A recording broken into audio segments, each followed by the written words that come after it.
السلام عليكم ورحمة الله وبركاته. نحمده ونصلي على رسوله الكريم. أما بعد فأعوذ بالله من الشيطان الرجيم. بسم الله الرحمن الرحيم. إذا جاء نصر الله والفتح ورأيت الناس يدخلون في دين الله أفواجا فسبح بحمد ربك واستغفره إنه كان توابا. صدق الله العظيم. رب اشرح لي صدري ويسر لي أمري واحلل عقدة من لساني يفقهوا قولي. আল্লাহ তাআলার শুকরিয়া আদায় করছি যে আল্লাহ তাআলা আমাদেরকে একটি গণ বিপ্লব শেষে, একটি গণ অভ্যুত্থান শেষে একটি নতুন বাংলাদেশ দেখবার সুযোগ করে দিয়েছেন। আমরা করছি আলহামদুলিল্লাহ ওয়া শুকরুলিল্লাহ। আল্লাহ তাআলার শুকরিয়ার পাশাপাশি আমি এই বিপ্লবের সাথে গণ বিপ্লব, গণ অভ্যুত্থানকে যারা নেতৃত্ব দিয়েছেন, লিড দিয়েছেন, এটাকে যারা সমর্থন জুগিয়েছেন, তাদের সবাইকে প্রাণ ঢালা শুভেচ্ছা এবং অভিনন্দন জানাচ্ছি।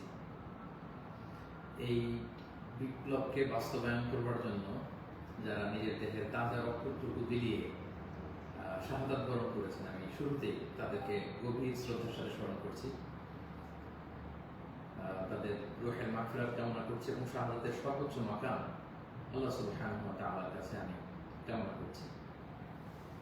পাশাপাশি যারা আহত হয়েছেন তাদের সুস্থতা কামনা করছি এবং আমাদের তরুণ মুক্তিযোদ্ধা ভাইয়েরা যারা সামনে থেকে এই বিপ্লবকে লিড দিয়েছেন, তাদেরকে আমার পক্ষ থেকে রইল প্রাণ ঢালা শুভেচ্ছা এবং অভিনন্দন।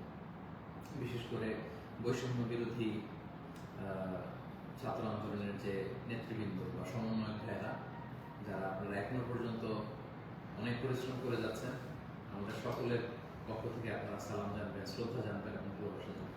সম্মানিত শুধু আমি শুরুতেই দুঃখ প্রকাশ করে নিচ্ছি যে কিছু কারিগরি ত্রুটির কারণে আমরা আমাদের লাইভটি প্রায় আধা ঘন্টা দেরি করে শুরু করলাম। আপনারা ক্ষমা সুন্দর দৃষ্টিতে দেখবেন এবং সবাইকে অনুরোধ করবো যে গণসচেতনতার স্বার্থে, জনসচেতনতার স্বার্থে লাইভটা একটু শেয়ার করব। আমি খুব বেশি সময় নিতে চাই না। আমরা আল্লাহর দরবারে শুকরিয়া জানাই। পুরো দেশব্যাপী আনন্দ, উল্লাস, উচ্ছ্বাস, মানুষের মধ্যে একটা ঈদ ভাব আমরা গত অল্প কয়েকদিন আগেও ভাবতে পারেন যে আল্লাহ তাআলা এত দ্রুত আমাদের হাতে বিজয় তুলে দিবেন। তো আমরা আল্লাহর দরবারে কায়ম বাক্যে শুকরিয়া জানাচ্ছি, শুকর গুজার হচ্ছি, লাখ কোটি শুকর এবং সুজুদ জানাচ্ছি এবং যারা এটাকে বাস্তবায়ন করেছেন তাদের কৃতজ্ঞতা জানিয়ে শুরু করছি। আমি অল্প কয়েকটি কথা রিমাইন্ডার হিসেবে আপনাদের সাথে শেয়ার করে আজকে লাইভটি শেষ করবো ইনশাআল্লাহ।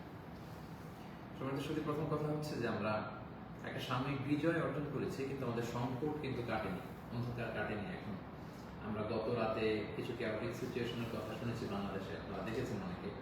আমি নিজেও খুব ক্লোজলি ফলো করছিলাম, সারা রাত ঘুমাতে পারিনি, ফজর করে আমি ঘুমিয়েছি। তো এজন্য আমাদেরকে সজাগ থাকতে হবে। সম্মানিত ভাই বোনেরা, সজাগ থাকতে হবে, ঐক্যবদ্ধ থাকতে হবে। মাইলস টু গো, অনেক দূর আমাদেরকে যেতে হবে। আন্দোলন বা বিপ্লবের এটা হচ্ছে আন্দোলন শেষে একটা সফল বিপ্লব বা গণ অভ্যুত্থান শেষে এটা হচ্ছে প্রথম ধাপ, যে স্বৈরাচারের পতন হয়েছে। এখন হচ্ছে আমাদের দেশ গড়বার সময়। এই সময় আমাদেরকে অত্যন্ত ধৈর্যশীলতার পরিচয় দিতে হবে, দায়িত্বশীলতার পরিচয় দিতে হবে। বিজয়ীরা দায়িত্বশীল হয়। যদি দায়িত্বশীল অ্যাটিটিউড আমরা দেখাতে পারি, তবে এই বিজয় কিন্তু আমাদের টেকসই হবে। সো অনেক ধরনের ষড়যন্ত্র আশেপাশে ঘুরপাক খাচ্ছে, দেশি বিদেশি। আমাদেরকে সজাগ থাকতে হবে, সচেতন থাকতে হবে। বিজয় উল্লাসে মেতে আমরা যেন আবার কোনো ভুল করে না বসি, বিপ্লবের পরে কোনো প্রতি বিপ্লবকে যেন আমরা স্থান না দিই। এই হচ্ছে প্রথম রিমাইন্ডার আপনাদের প্রতি। 2 নম্বর যে কথাটা বলবো, আমাদের বাংলাদেশে আমরা মুসলিমরা ছাড়াও আমাদের হিন্দু ভাই বোনরা, আমাদের সাথে আমরা একসাথে মিলেমিশে একাকার একসাথে আমরা থাকি। আমাদের খ্রিস্টান ভাই বোনেরা আছেন, বৌদ্ধ ভাই বোনেরা আছেন। সো সংখ্যালঘুদের কোনো উপাসনালয়ে যেন কেউ আক্রমণ করতে না পারে, এটা খেয়াল করতে হবে। কিছু কিছু ঘটনা আমরা শুনেছি যে বিভিন্ন জায়গায় হিন্দুদের মন্দিরে আক্রমণ করা হচ্ছে, অগ্নিসংযোগ করা হচ্ছে। তো এটা কিন্তু অনেক বড় ধরনের একটা ষড়যন্ত্র। আমরা বছর 2 আগেও আমার মনে আছে যে কুমিল্লাতে নানুয়া দিঘির পাড়ে হনুমানের পায়ের উপরে কোরআন রেখে কি তুলকালাম কাণ্ড হয়ে গেল। সো যারা ক্ষমতা ছেড়ে পালিয়েছে তারাই দেখা যাবে যে ভাড়াটে করা লোকজন দিয়ে সেখানে আগুন দিয়ে আল্লাহু আকবার স্লোগান দিবে, নারায়ে তাকবীর, আল্লাহু আকবার স্লোগান দিয়ে বোঝাতে চাইবে যে ইসলামপন্থীদের কাজ এটা, মাদ্রাসার ছাত্রদের কাজ এটা।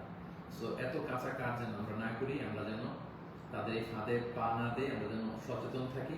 বিশেষ করে মাদ্রাসার ছাত্র ভাইদেরকে, আমার কলিজার টুকরা মাদ্রাসা, আলিয়া মাদ্রাসা, কোন মাদ্রাসার ছাত্র ভাইদেরকে আমি বলবো, আপনারা আপনাদের নিজ নিজ থানা, গ্রামের, এলাকার হিন্দু মন্দিরগুলো নিজ দায়িত্বে পাহারা দেন।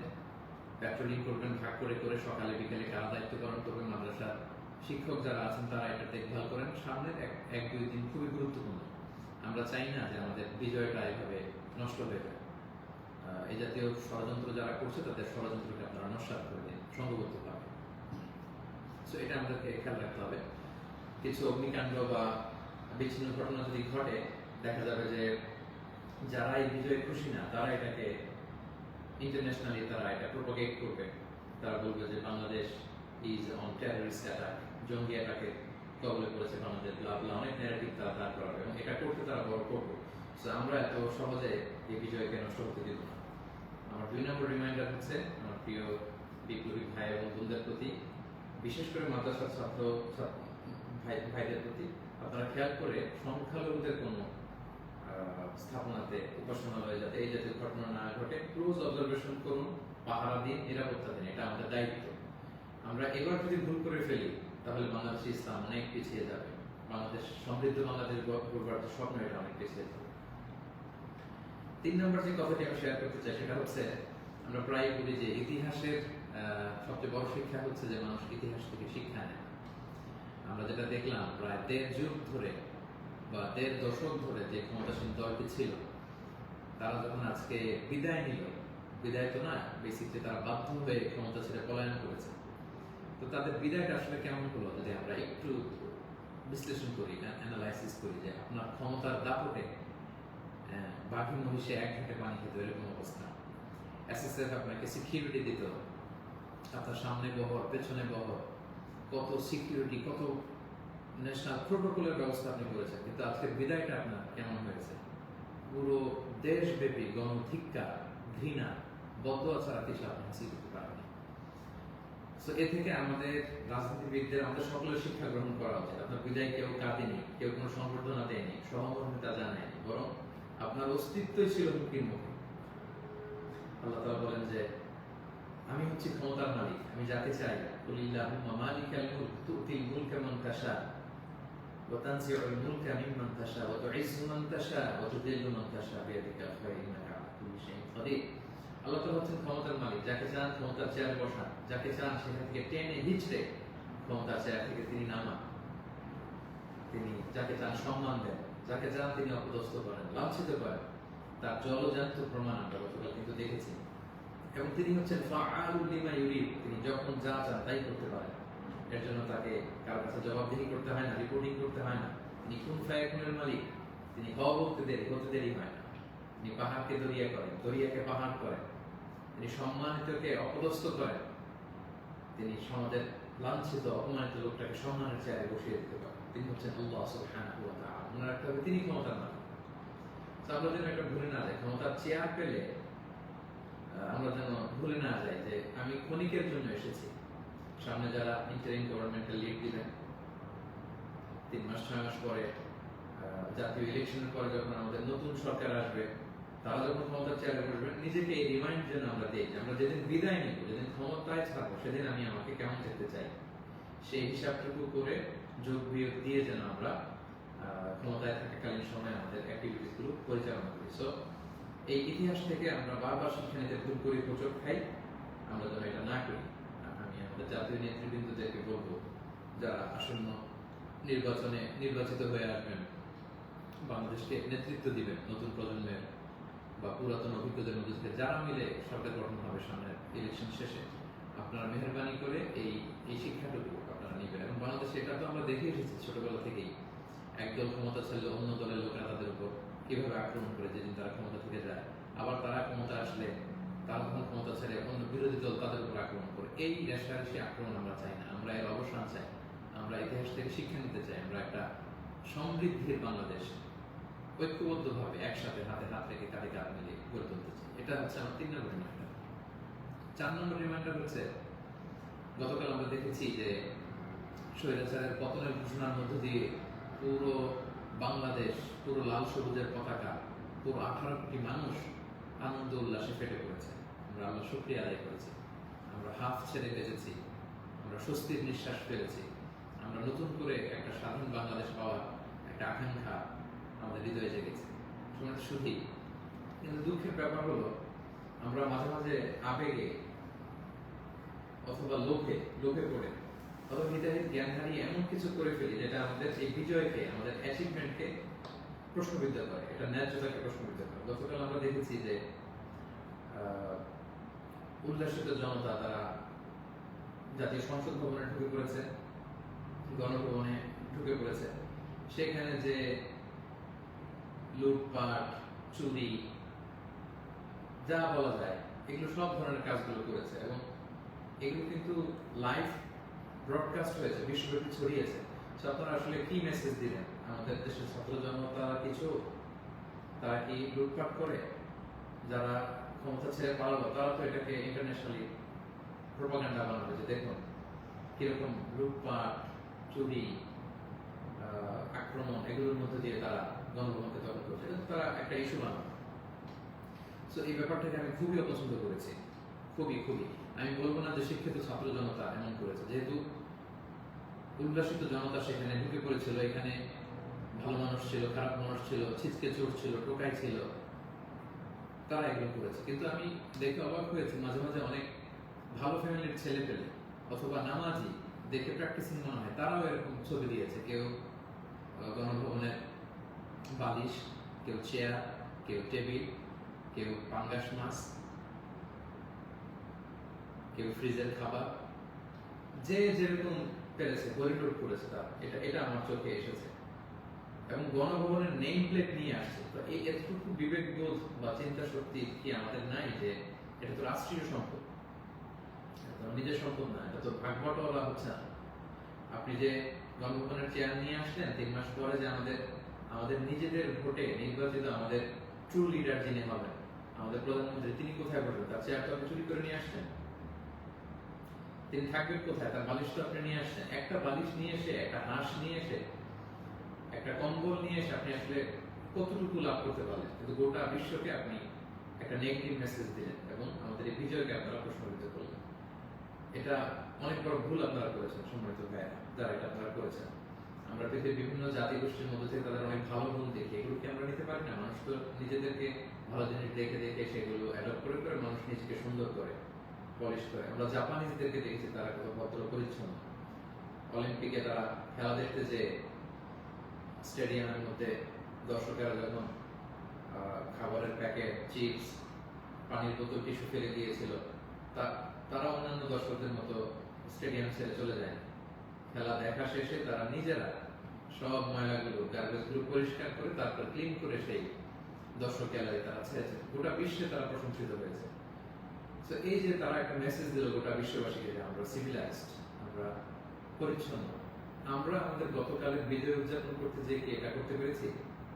এই যে আমাদের মধ্যে অধৈর্য, অস্থিরতা, এই যে সাময়িক বেনিফিটেড হওয়ার যে মানসিকতা, এইটা যদি আমরা ঠিক করতে না পারি, এই গণবিপ্লবে, গণ অভ্যুত্থানে, নতুন সরকার কিচ্ছু আসা যাবে না প্রিয় ভাইরা।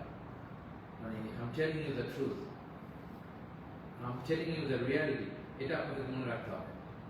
বাস্তবতা হচ্ছে আমরা যেমন, আমাদের নেতারাও তেমন। আমরা গতকাল হরিলুট করেছি, আমাদের নেতারাও হরিলুট করেছে। আমরাও চুরি করেছি, তারাও চুরি করতো। আমরা আসলে সুযোগের অভাবে সব, বাস্তবতা যেটা। কথাগুলো এই মুহূর্তে, বিজয়ের মুহূর্তে তিক্ত হলেও আমাকে ইসলামিক পয়েন্ট অফ ভিউ থেকে এই রিমাইন্ডারগুলো আমাকে বলতে হচ্ছে। আমি সরি ফর দ্যাট। তারা পদ্মা সেতুতে দুর্নীতির সুযোগ পেয়েছে, ওই লুট করেছে। তারা দেশের বড় বড় মেগা প্রজেক্টে লুট করেছে, আর আপনি ছোট্ট জিনিস লুট করার সুযোগ পেয়েছেন, ওইটা করেছেন, কোনো পার্থক্য নাই। তারা করেছে বড় বড় হরি লুট, আপনারা করেছেন ছোট ছোট চুরি লুট। এই তো পার্থক্য, তো আমাদের এতটুকুই। এই জিনিসটা আমাদেরকে বুঝতে হবে যে এগুলো রাষ্ট্রীয় সম্পদ, সেখান থেকে একটা সুতা কেন আমরা টাচ করবো? আপনারা গণভবন ঘেরাও করেছেন, ভেতরে যে উল্লাস করবো, তাকবীর দিন, এমন দেশটি কোথাও খুঁজে পাবে না তুমি, সকল দেশের রানী সেজে আমার জন্মভূমি, গলা ছেড়ে দিয়ে সবাই মিলে কোরআন গান করতে, ওটা বিশ্ব দেখতো আমরা কত সিভিলাইজ, আমরা কত সভ্য। সেটা না করে আপনারা ভাঙচুরের মতো কাজ, লুটপাটের মতো কাজ আমরা করে ফেলছি। আমি বলবো না যে সবাই বুঝে করেছেন, অনেকে রাগ থেকে, ক্ষোভ থেকে, ঘৃণা থেকে এটা করেছেন, কিন্তু কাজটা ভুল করেছেন। প্রথম যেটা করতে হবে আপনাদেরকে আল্লাহর কাছে ক্ষমা চাইতে হবে, আল্লাহর কাছে ক্ষমা চান। দ্বিতীয়ত এগুলো ফেরত দিয়ে আসতে হবে প্রিয় ভাই। আমাদের ছাত্র বন্ধুরা এগুলো কালেকশন করছে, এবং ছাত্র ভাইদেরকে আমি বলবো যারা এগুলো আবার রিটার্ন দিতে আসবে তাদেরকে যেন আমরা ব্লেম না করি, পড়াশোনা না করি, তারা তাদের রিয়েলাইজেশন থেকে নিয়ে আসছে, এগুলো তারা রিসিভ করুন। কারণ এগুলো রাষ্ট্রীয় সম্পদ, নতুন গভর্নমেন্ট আসলে আবার নতুন করে রাষ্ট্রীয় অর্থ ব্যয় করে এগুলো আমাদেরকে আবার মেরামত করতে হবে, ঠিক করতে হবে সময় সুযোগ। এবং একজন মুমিন এই কাজ কখনো করতে পারে না, একজন বিশ্বাসীর সাথে এই ধরনের মাইন্ডসেট অ্যাটিটিউড যায় না প্রিয় ভাই এবং বোনেরা। ছোট একটা হাদিস বলে পয়েন্ট আমি শেষ করছি। খাইবারের যুদ্ধ থেকে রাসূল সাল্লাল্লাহু আলাইহি ওয়াসাল্লাম সাহাবাদেরকে নিয়ে ফিরছিলেন বিজয়ী হয়ে। আপনাদের মনে থাকবার কথা, ইহুদিদের বিরুদ্ধে এই যুদ্ধ হয়েছিল, সপ্তম হিজরির ঘটনা। ফেরার পথে রাসূল সাল্লাল্লাহু আলাইহি ওয়াসাল্লাম একদিন খাদেম রাসূল সাল্লাল্লাহু আলাইহি ওয়াসাল্লাম উটের হাওদাস ঠিক করছিল, এমন সময় একটা বিক্ষিপ্ত তীর এসে তার গায়ে লেগে সে সেখানে মারা যায়। সাহাবারা তার জন্য দোয়া করলো, তারা বললো কি খুশ নসিব তার, যুদ্ধ থেকে ফিরে আসার পথে এই মুজাহিদ শহীদ হয়েছে, জান্নাতের নীল পাখি হয়ে সে ঘুরবে। রাসূল সাল্লাল্লাহু আলাইহি ওয়াসাল্লাম বললেন না, তোমরা এই মন্তব্য করো না, তোমরা জানো না আমার এই দাস সে সুযোগ পেয়ে রাষ্ট্রীয় সম্পদের অর্থাৎ গনিমতের যেটা পেয়েছিল ভাগ বটোয়ারার আগে সে লোকচক্ষুর আড়ালে একটি চাদর চুরি করেছিল, এবং এই জাহান্নামের এই চাদর তার গা পেঁচিয়ে তার শরীরকে জ্বালিয়ে ফেলবে, তাকে দগ্ধ করবে। আল্লাহু আকবার। অনেক লম্বা কথা, আমি সংক্ষেপে শেষ করে দিচ্ছি। সময়টা যদি আপনি খেয়াল করে দেখুন, একজন সাহাবী, বিশ্বনবীর সার্ভেন্ট, সে রাষ্ট্রীয় এই সামান্য একটা চাদর চুরি করার কারণে রাসূল সাল্লাল্লাহু আলাইহি ওয়াসাল্লাম বললেন শাহাদাত তো দূরের কথা, এই চাদরটাকে অগ্নিদগ্ধ করবে। তো আপনার কি ভয় হয় না? আপনি যে গণভবন থেকে বালিশ নিয়ে আসলেন, চাদর নিয়ে আসলেন, ওখানকার টিভি নিয়ে আসলেন, ওখানকার জিনিসপত্র যে আপনি কাঁধে করে নিয়ে আসলেন, ফুলের টব এটা সেটা ভেঙে যে নিয়ে আসলেন, এগুলো যে আগুনের লেলিহান শিখা হয়ে আপনাকে জ্বালাবে, আপনার কি ভয় হয় না?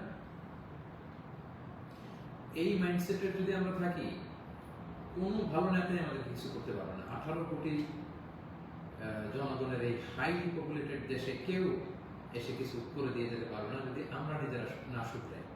আমরা এটা ভুল করেছি, আমরা অনুতপ্ত হব, অনুশোচিত হব। যারা আমার আলোচনা শুনেন, আমাকে পছন্দ করেন, আমি হাত জোর করে অনুরোধ করব প্রত্যেকটা জিনিস আপনারা ফেরত দিয়ে আসবেন। এগুলো রাষ্ট্রীয় সম্পদ, কোনো রাষ্ট্রীয় সম্পদকে তো সুযোগ করার অধিকার আল্লাহ তাআলা আমাদেরকে দেন। আল্লাহ তাআলা আমাদেরকে বোঝার তৌফিক করুন। 5 নম্বর যে পয়েন্টটি বলবো সম্মানিত ভাই এবং বোনেরা, গত রাত থেকে এখন পর্যন্ত আমি শুনেছি যে কাইন্ড অফ সিভিল ওয়ারের মতো একটা অবস্থা, গৃহযুদ্ধের মতো অবস্থা, থানা জ্বালিয়ে দেওয়া, ভিন্ন রাজনৈতিক মতাবলম্বী যারা তাদেরকে সুযোগ পেয়ে আক্রমণ করা, হতাহতের ঘটনা কিন্তু ঘটেছে। এইরকম চালিয়ে গেলে আমাদের বিজয় কিন্তু যে কোনো মুহূর্তে নস্বাত হয়ে যেতে পারে। এবং আমি সেনাবাহিনীকে বলবো অস্থায়ীভাবে সামনের 2-1 দিনের জন্য আপনারা আর্মি ডেপ্লয় করুন সব জায়গায়, প্রতিটি থানায়, প্রতিটি ইউনিয়নে, প্রতিটি জেলায়, just to confirm and ensure the security. Interim government যখন আসবে তখন তাদের দিক নির্দেশনা অনুযায়ী তাদের লিডারশিপে আপনারা তাদের সহযোগিতা করবেন, কাজ করবেন। কিন্তু এই হানাহানি, মারামারি, রক্তপাত থামানোর জন্য, সংঘাত থামানোর জন্য আমার মনে হয় আমাদের প্রাণের ব্যাটালিয়ন সেনাবাহিনীকে আমি এই অনুরোধটুকু করবো যে জরুরি ভিত্তিতে দেশের এই সমস্ত জায়গায়, থানাগুলোতে, মন্দিরগুলোতে যেখানে সংঘাত হওয়ার সুযোগ আছে সেখানে আর্মি যেন ডিপ্লয় করা হয়। তা না হলে যে পরিমাণে হতাহতের ঘটনা ঘটেছে, এটা যদি আর 1-2 দিন চলতে থাকে এরকম, এবং সুযোগ পেয়ে একে আক্রমণ করা, ওকে আক্রমণ করা, ঝাল খুব মেটানো, বা ভিন্ন রাজনীতিতে হওয়ার কারণে এতদিন তারা জুলুম করেছে, আজকে তার বাড়ি জ্বালিয়ে দিব, তার ছেলে মেয়েদের অত্যাচার করবো, তার উপর আক্রমণ করবো, এটা যদি আমরা করি তাহলে আমরা ভুল করে ফেলবো। আমি আগেই বলেছি যে বিজয়ীরা দায়িত্বশীল হয়, দায়িত্বশীলতার পরিচয় দিতে হবে, তাহলে এই বিজয়টা টেকসই হবে।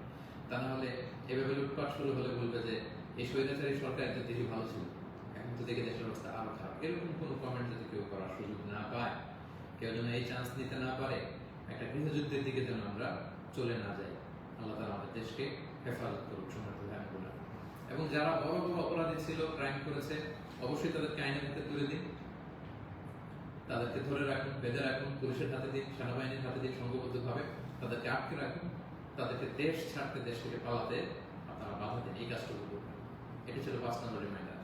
6 নম্বর রিমাইন্ডার, খুব রিসেন্টলি হোপফুলি আজকে ইন্টারিম গভর্নমেন্টের রূপরেখা যারা থাকবেন সেটা বলা হবে। খুবই গুরুত্বপূর্ণ, জন্য আমি লাইভও দেরি করতে চাচ্ছি না, আমি উৎসুক হয়ে আছি এই নিউজ শুনবার জন্য।